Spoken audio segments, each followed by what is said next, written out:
आज सब गोपियां मन में विचार करने लगी, बोले देखो सुख अपनी जगह भैया, लोक लाज भी तो देखनी है, परिवार भी तो देखना है, और या कन्हैया के चक्कर में तो हमारा सब बर्बाद हो जाएगा।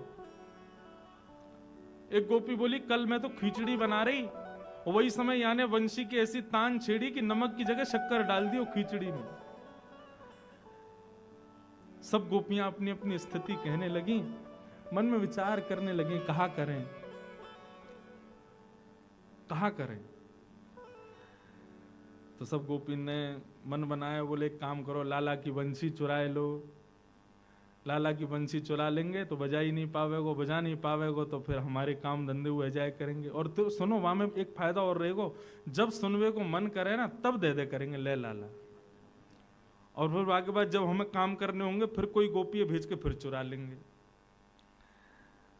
गोपियां सब ये चर्चा कर रही थी, तभी वहां से ठाकुर जी का एक सखा गुजर रहा था जिसका नाम है मधुमंगल। तो मधुमंगल तो ठाकुर जी की सीआईडी फोर्स है, वहां को काम ही यही है कि कहां क्या योजना बन रही है वो योजनाएं सुनना और जाके ठाकुर जी को बताना।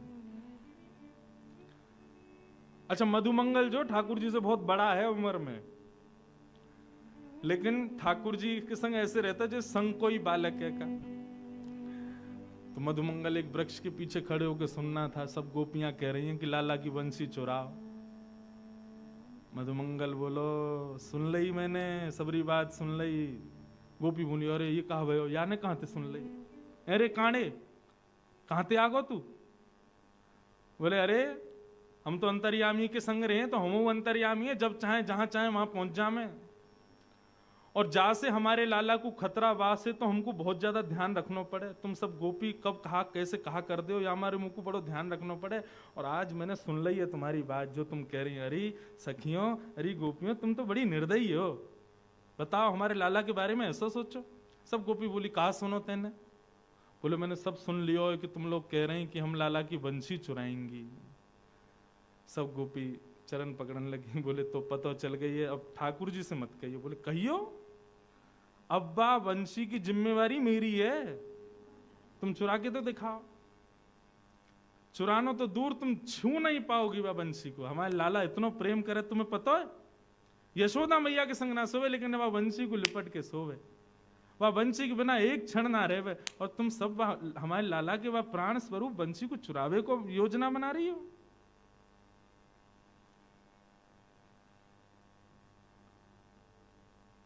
मैं रक्षा करूंगा, ना चुरा पाओगी बंसी।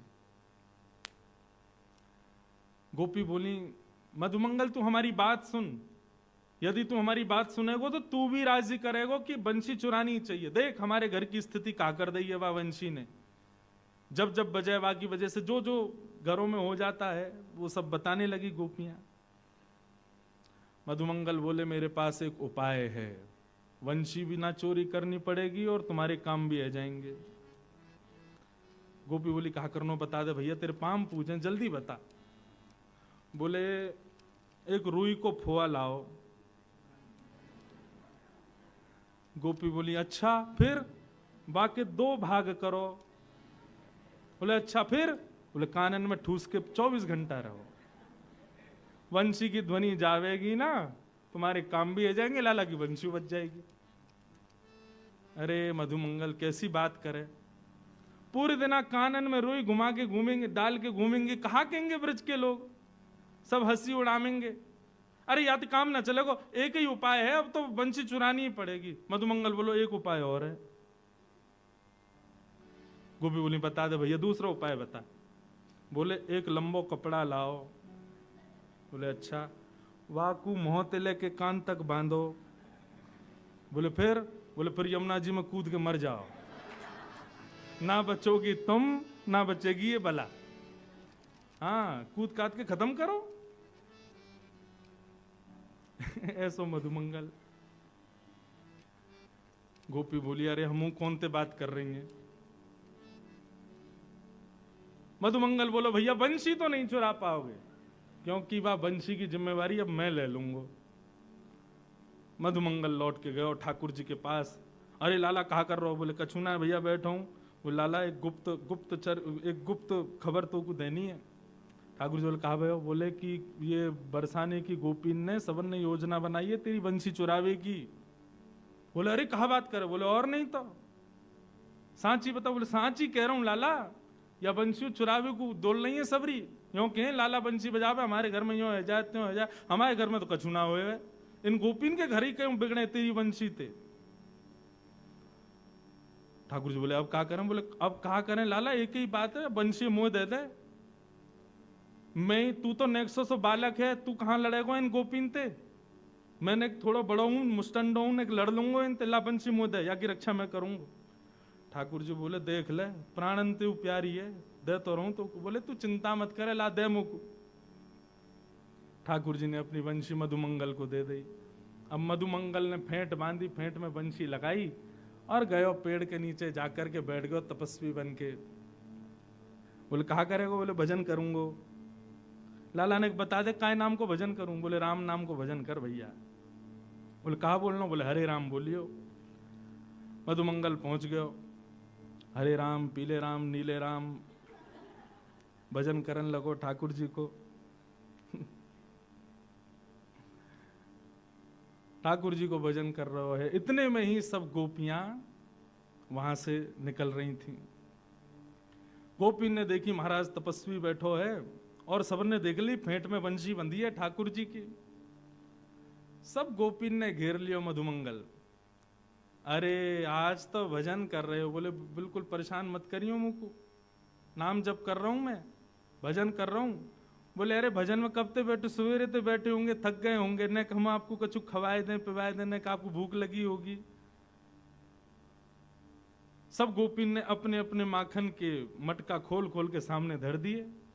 माखन तो मतलब ठाकुर जी, और ठाकुर जी सखा बा के आगे तो फिर कछु नहीं, मुंह में पानी आ गो। सब गोपी बोली आओ हम अपने हाथन से आपको पवाए दें। मधुमंगल तो आनंद देते, वो भूल गो वंशी की रक्षा करनी है, मुंह खोल के बैठ गो, लाओ पवाओ। सब गोपी अपने घर घर के मक्खन ले में वाके मुंह में दें। अब जैसे ही मक्खन मुंह में जाए, नेत्र बंद करके मधुमंगल खूब आनंद में माखन को ले रहा है। इतने में दो तीन गोपी पीछे गई, पीछे ते जाकर के फेंटते बंसी निकारी और पीट पाट के मधुमंगल को भाग गई, ले गई बंसी। अब मधुमंगल रोतो रोतो गयो ठाकुर जी के पास। बोले लाला मेरी बंसी सुरक्षित है? वो लाला अब तो मैं कहा बताऊं, मैं ही सुरक्षित आ गो, यही बहुत बड़ी बात है। अरे मुंह तो लगे ही सबरी गोपी भांग में लाला इन मक्खन में, ऐसो खवाया मैं तो बिल्कुल मूर्छा में आ गो, सबरी बंसी लेके भाग गया। अब तो जैसी पता चली बंसी चोरी है गई, ठाकुर जी तो अब इतने परेशान। कहाँ गई होगी? बोले बरसाने की गोपी ले गई हैं, तो जरूर श्री जी को जाके दे दी होगी। अब तो लाला उन्हीं के पास जा, वही तेरी रक्षा करेंगी, वही तो पे कृपा करेंगी। हमारे ठाकुर जी बरसाने पहुंचे। अच्छा, ये सब योजना गोपियों ने श्री जी के नेतृत्व में ही की थी। पहले श्री जी को जाके बताई थी, बोले भैया जादनाते ही बंशी ठाकुर जी की भजन लगी है। बोले लगे तो बहुत अच्छा है, लेकिन हमारे घर बार तो सब बिगड़ रहे हैं भाई थे। श्री जी आप आज्ञा दो तो हम बा को चोरी कर लाएं। पहले तो श्री जी ने मना किया, लेकिन फिर ललिता विशाखा ने प्रलोभन दियो, बोले बंशी चोरी हो जाएगी तो वह बंशी को लेवे श्याम सुंदर आमेंगे। तो श्री जी को लगे अच्छा श्याम सुंदर यहाँ आमेंगे? बोले हाँ। अब तो दोनों ही एक दूसरे को देखवे के चकोर हैं। श्री जी ने भी आज्ञा दी कर लाओ चोरी। और महाराज सब गोपी चोरी करके वह वंशी को ले गई और ले जा करके रत्न जटित सिंहासन पर बैठी श्री जी उनको प्रदान कर दे। नेक देर में ही ठाकुर जी पधारे। मोह उतरो भयो है आंखन में मोटे मोटे बिंदु। श्री जी के चरणन में जाकर के निवेदन कर रहे हैं, हे श्यामाजू मेरी मुरलिया दे दो। अब इसी को इसका एक और विस्तार स्वरूप है इस लीला का, उसको राधा न्याय कहते हैं। श्री किशोरी जी से ठाकुर जी और गोपियां दोनों कटघरे में खड़े हो जाते हैं। किशोरी जी मुख्य बीच में बैठ करके न्याय करती हैं कि कौन सही है कौन गलत है। ठाकुर जी ने जाके कही कि मेरी वंशी मुंह को दे दो। किशोरी जी बोली देखो श्याम सुंदर, हमें आपकी वंशी से कोई बैर नहीं है, लेकिन इन गोपीन की बात सुनो, ये भी गलत नहीं है। सब गोपियों ने बताया, बोले जब ये वंशी बजा में हमारे घर में ऐसा ऐसा रह जाए, कोई पानी भरती रह जाए, कोई भोजन बनाती रह जाए, कोई सोती रह जाए, कोई मुस्कुराती रह जाए, कोई रोती रह जाए, ऐसी स्थिति या वंशी तो होगी तो कैसे चलेंगे काम। अब आप या को कोई निधान बताओ। ठाकुर जी बोले निधान का बताऊं, मैं वंशी पे आपको ही नाम गाऊं, मैं कोई साधारण वंशी तो बजाऊं ना। तेरो ही गुण गाऊं मुरलिया, तेरो ही गुण गाऊं मुरलिया। ठाकुर जी अपना पक्ष पुष्ट कर रहे हैं। लीला में श्यामाजू तो मुख्य आसन पर बैठी हैं, ठाकुर जी एक तरफ अपना पक्ष रख रहे हैं और गोपियां दूसरी तरफ से आरोप लगा रही हैं। और ठाकुर जी बता रहे हैं कि भैया हम वंशी काय भाव से बजा में। तेरो ही गुण गाऊं मुरलिया, तेरो ही गुण गाऊं मुरलिया, तेरो ही गुण गाऊं मुरलिया, तेरो ही गुण गाऊं मुरलिया।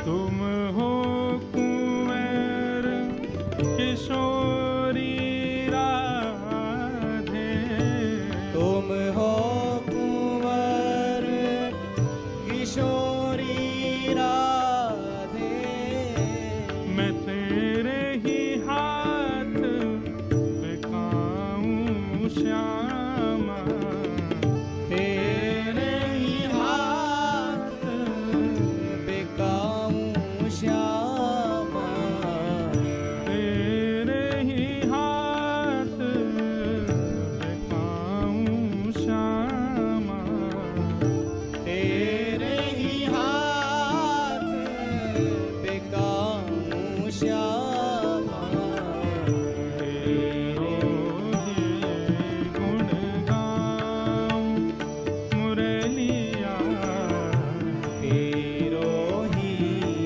गुण गाऊं मुरलिया, तेरो ही गुण गाऊं मुरलिया, तेरो ही गुण गाऊं।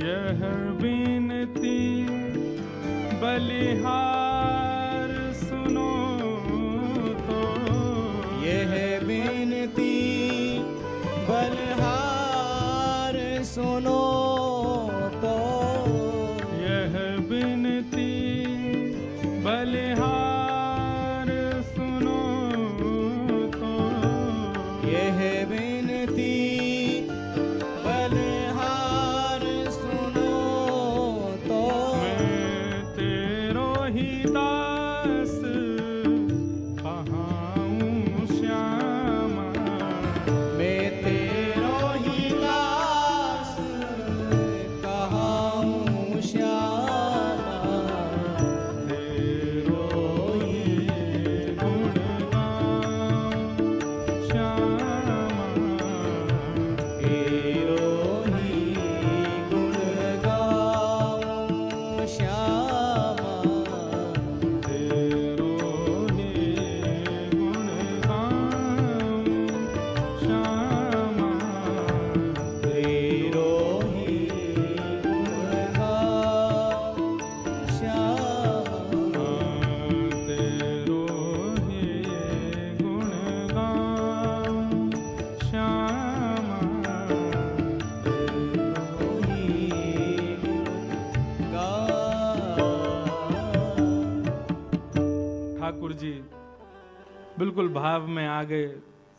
रोवे बारे ने का देर में हाथ जोड़ के कह रहे हैं, हे श्यामाजू, मैंने वंशी कोई के घर बिगाड़वे को थोड़ी बजाई है। मुझे कहा पतो ये गोपी कब कहा कौन सी लीला कर रही है। मैं तो आपको जब स्मरण करूं, आपको याद करूं, तब वह वंशी को वादन करूं। वास्तव में इस लीला के पीछे एक भाव यह भी है कि भाई श्याम सुंदर के अधरामृत को पान सब गोपी करनो चाहे, लेकिन वो सुख केवल और केवल वह वंशी को ही मिले।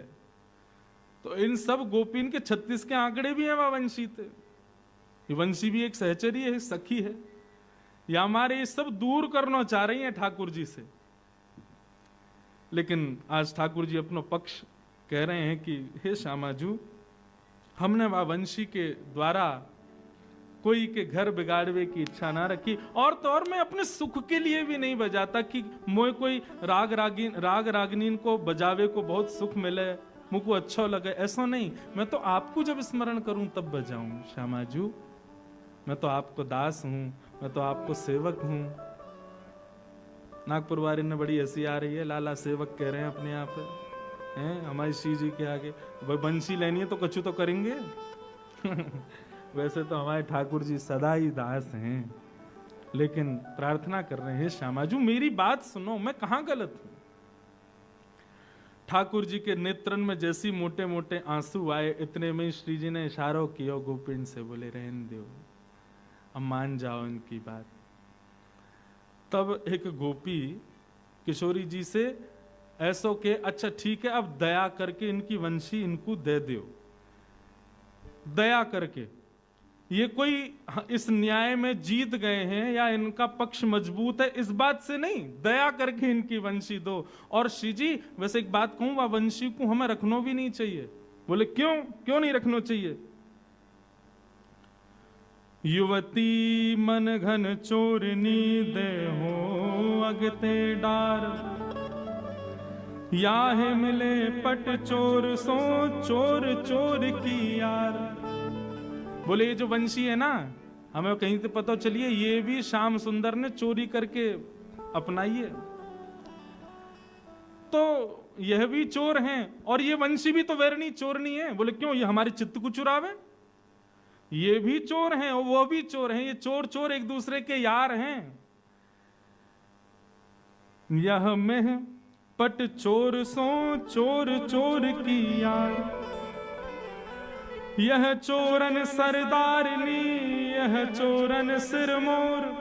हे श्यामाजू, ये वंशी चोरन की सरदारनी है और ये जो सामने खड़ो का है इतनो सीधो सो बन के, ये चोरन को सरदार है। इन दोनों की जोड़ी बनी हुई है श्यामाजू। प्रेमानंद सराहनी बनी रहे यह चोर। हे श्यामाजू, हमने सुनी है जैसो रखो संग वैसो है जाए मन। अगर हमने या वंशी को ज्यादा समय अपने पास रखो तो हम बरसाने वाले आपकी सहचरियां, आप हम सब बड़े पवित्र हैं। या चोर की या चोरी भई वंशी को, ये चोरनी को यदि हमने अपने पास रखो तो कहीं आके अवगुण हम में नहीं आ जाए, या हमारे दया करके या वंशी को इनको ही दे दो।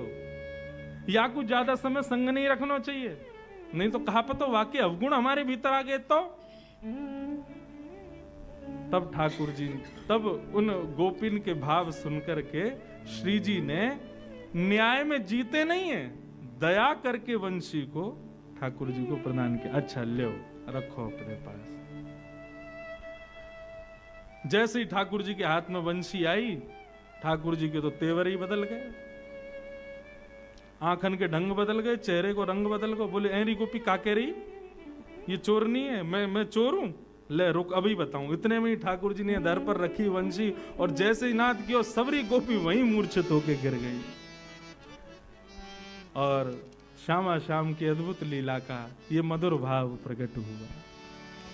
ऐसे हमारे ठाकुर जी की मधुर लीलाएं ब्रज में